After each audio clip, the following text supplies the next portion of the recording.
زانی عورت کی توبہ کا طریقہ۔ اگر ایک شادی شدہ عورت سے کئی بار زنا سرزد ہو اور زنا بہت بڑا جرم کے ساتھ اب وہ توبہ کرنا چاہتی ہے اور اسے بہت شدید ندامت ہے، تو اب وہ کیا کرے؟ کیا اس سے نکاح ختم ہوگا اور اس کی توبہ کے لیے کیا شرط ہوگی؟ زنا سے توبہ کرنے کا صحیح طریقہ تو آج ہمیں طارق مسعود صاحب اس بیان میں فرمائیں۔ لڑکے سے یا لڑکی سے زنا ہو گیا ہو اس کے لیے دیکھنا لازمی ہے۔ جن بھائیوں سے یا بہنوں سے زنا ہو گیا ہو، ویڈیو میں جانے سے پہلے اگر آپ چینل پہ نئے ہیں تو چینل کو جلدی سے سبسکرائب کریں، لائک کریں، دوستوں کے ساتھ لازمی شیئر کریں۔ تو چلو یہ چلتے ہیں ویڈیو کی طرف۔ لیٹس پلے۔ زانی عورت کی توبہ کا طریقہ۔ اگر ایک شادی شدہ عورت سے کئی بار زنا سرزد ہو اور مختلف مردوں کے ساتھ اب وہ توبہ کرنا چاہتی ہے اور اسے بہت شدید ندامت ہے، تو اب وہ کیا کرے؟ کیا اس سے نکاح ختم ہوگا اور اس کی توبہ کے لیے کیا شرط ہوگی؟ زنا بہت بڑا جرم ہے۔ قرآن میں اللہ نے فرمایا یہ اپنی خواہش پوری کرنے کا بہت برا راستہ، اور کنواری لڑکی کا زنا کرنا بہت بڑا جرم، شادی شدہ کا تو اور بھی بڑا جرم، اور مرد کا زنا کرنا بھی بہت بڑا جرم، عورت کا زنا کرنا اس سے بھی بڑا جرم ہے۔ تبھی اللہ نے جب زانی کی سزا بیان کی ہے نا، تو عورت کا ذکر پہلے کیا۔ قرآن ہر چیز میں مرد کو پہلے ذکر کرتا ہے، عورت کا بعد میں۔ چور کا ہاتھ کاٹنے کی باری آئی تو اللہ نے فرمایا چور مرد کا بھی ہاتھ کاٹو اور چور عورت کا بھی ہاتھ کاٹو۔ یہاں مرد کا ذکر پہلے، عورت کا بعد میں۔ لیکن زنا کی جہاں بات آئی، اللہ نے فرمایا زانیۃ والزانی فاجلدوا کل واحد منہما مئۃ جلدہ۔ زنا کرنے والی عورت کو بھی 100 کوڑے مارو اور مرد کو بھی۔ تو یہاں عورت کا ذکر پہلے اس لیے کیا کہ عورت میں زنا کی رغبت کم ہوتی ہے اور اس میں حیا بھی ہوتی ہے، اس کے باوجود اس کا زنا کرنا یہ بہت بڑا جرم ہے۔ مرد کا بھی زنا کرنا بہت بڑا جرم ہے، سزا اللہ نے دونوں کی ایک رکھی ہے، لیکن حقیقت میں یہ فرق ہے ان میں، یعنی عملی طور پر دونوں کی جرم میں فرق ہے۔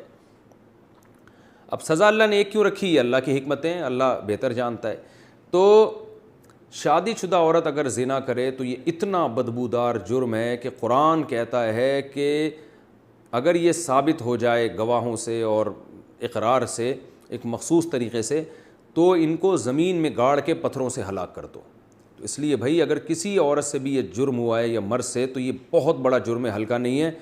اب اسلامی حکومت نہیں ہے، لہذا اللہ نے پردہ ڈالا ہوا ہے اگر جرم کے اوپر، تو اب سزا تو جاری نہیں ہوگی رجم والی، اور وہ اپنے اوپر خود سے جا کے جاری کروانا بھی کوئی شریعت میں اچھا کام نہیں ہے۔ اب یہ ہے کہ چھپ کے گڑ گڑا کے اللہ سے بہت زیادہ توبہ کرے۔ اللہ غفور الرحیم ہے، بڑے بڑے گناہوں کو معاف کر دیتا ہے، اور آئندہ کے لیے ولا تقربوا الزنا، قرآن کہتا ہے ایسے کام بھی مت کرو کہ زنا کی طرف تمہاری رغبت ہو۔ تو اس خاتون کو چاہیے کہ خوب گڑ گڑائے اللہ سے اور کچھ صدقہ خیرات بھی کرے، اور دوبارہ من تاب وآمن وعمل عملا صالحا، جیسے اللہ نے سورہ فرقان میں فرمایا جو توبہ کر لے گا اور اپنے عقیدے کو مضبوط کر لے گا اور آئندہ نیک اعمال اختیار کر لے گا، تو اللہ اس کے گناہوں کو معاف کر دے گا۔ تو ان کو چاہیے خوب اللہ سے توبہ کریں اور آئندہ کے لیے اپنی زندگی تبدیل کر دیں۔ اللہ غفور الرحیم ہے، اور پھر سچی توبہ کرنے کے بعد اس جرم کو بھول جائیں، نہ کسی کے سامنے تذکرہ کریں، نہ خود سوچیں ایسے جیسے کبھی کیا ہی نہیں ہے، ایسے اپنے بارے میں یہ ذہن میں رکھیں کہ جیسے میں نے کبھی یہ کیا ہی نہیں ہے، بار بار اس کو سوچیں نہیں۔ پھر ناجائز تعلقات میں لیے گئے تحفے کا حکم۔ اگر کسی کا ناجائز ریلیشن ہو اور محبت میں تحفے کا لین دین ہو، تو کیا اب ان تحفوں کا حکم کیا ہوگا؟ کیا وہ واپس کرنا ضروری ہیں؟ اگر اب اس بندے سے رابطہ نہیں ہے تو کیا اس سے رابطہ کر کے اسے سارے تحفے واپس کیے جائیں یا اس کی قیمت واپس لی جائے، یا اس کی قیمت واپس کی جائے؟ اس بارے میں رہنمائی فرمائیں۔ دیکھیں، اگر کسی سے خدا نخواستہ ناجائز تعلق تھا تو اس نے جو گفٹ اس تعلق کو پیدا کرنے کے لیے دیے ہیں، یعنی کسی نے کسی عورت کو گفٹ دیے، نیت اس کی یہ تھی کہ تاکہ اس گفٹ سے یہ میرے ساتھ ناجائز تعلق رکھے، اور خاتون نے بھی لیے اسی نیت سے کہ بھئی میں اس لیے لے رہی ہوں تاکہ میں اس کی خواہش پوری کروں، اس کے ساتھ ناجائز تعلق رکھوں، تو پھر تو یہ گفٹ کا لین دین بالکل حرام تھا، اور اس خاتون کے لیے اس گفٹ کا استعمال جائز نہیں ہے۔ اس کو صدقہ کر دیں وہ، یا اس گفٹ کو یا اس کی قیمت کو۔ لیکن اگر ایسا نہیں تھا، گفٹ کی بیس یہ نہیں تھی کہ یہ تعلق برقرار رہے، تو ناجائز تعلق تو برا ہے، لیکن گفٹ اس بیس پہ نہیں دیا گیا تھا، تو پھر اس گفٹ کا جو لینا ہے وہ گفٹ حرام نہیں ہوگا۔ ہاں یہ ضرور کہیں گے ناپسندیدہ ہے، نامناسب ہے، بہتر تو یہی ہے کہ اس کو بھی گفٹ یعنی اس کو بھی صدقہ کر دیا جائے، لیکن اس کا صدقہ کرنا پھر لازم نہیں ہے۔